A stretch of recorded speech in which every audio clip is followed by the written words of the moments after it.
Oh my goodness. Ready? Yes.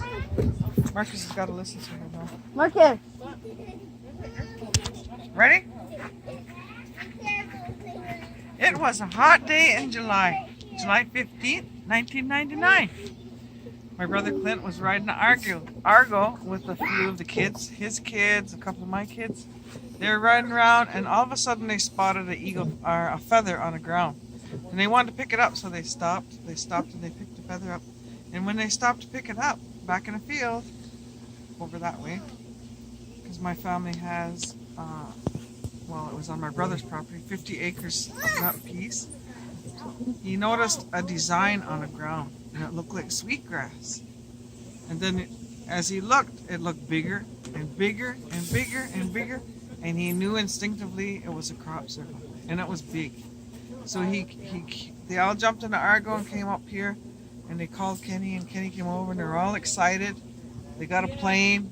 They went up. They got a plane rented, and they took pictures of it. And it was 320 feet long, 325 feet, the biggest in Canada. And my brother Clint measured everything possible, every design. And I only know a little bit of those designs. And I'll show you a picture later in the house about it.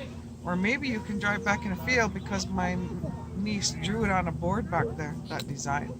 The first three, it talks about universal law, natural law, cosmology. And this next design is a circle. And it looks like a peace sign, looks like a cross, looks like a medicine wheel. And then it looks like a place where people gather. And the end of it is an eye. It was an eye and a 7-pointed star, and we cut seven.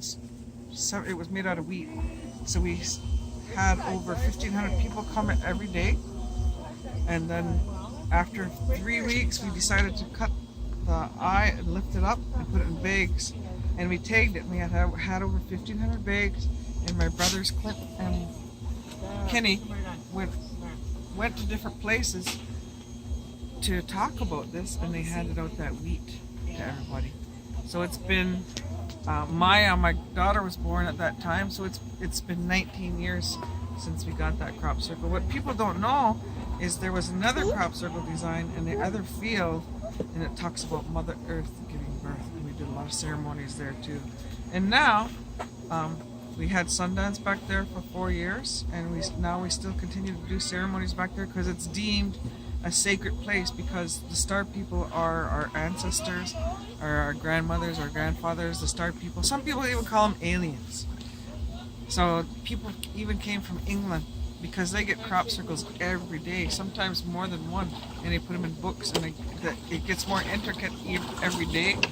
So they were really interested in this crop circle, and they actually came, and different indigenous people talked about that design, and they all said the same thing, that it was a sacred place for people to come and gather and have ceremony there, and talk about the earth and what we needed to do to become more like-minded. So that's what message came to our people, to our family, through that crop circle. So if you want to go take a picture of it, you're welcome to add it on your video. Okay, this is the crop circles she was talking about, and this is how they look. There's 2 of them, but there was more, but we don't know where the other ones are gone, she said. She said there's 4, I think, that's what I heard. And there's the other one. This one's about peace and peace and well, it kind of looks like a peace sign, and over there that's human. Looks like a human. Might be Earth. We don't really know. But there's a former guy that knows information on it, but he ain't home right now, so we're gonna have to get his information later.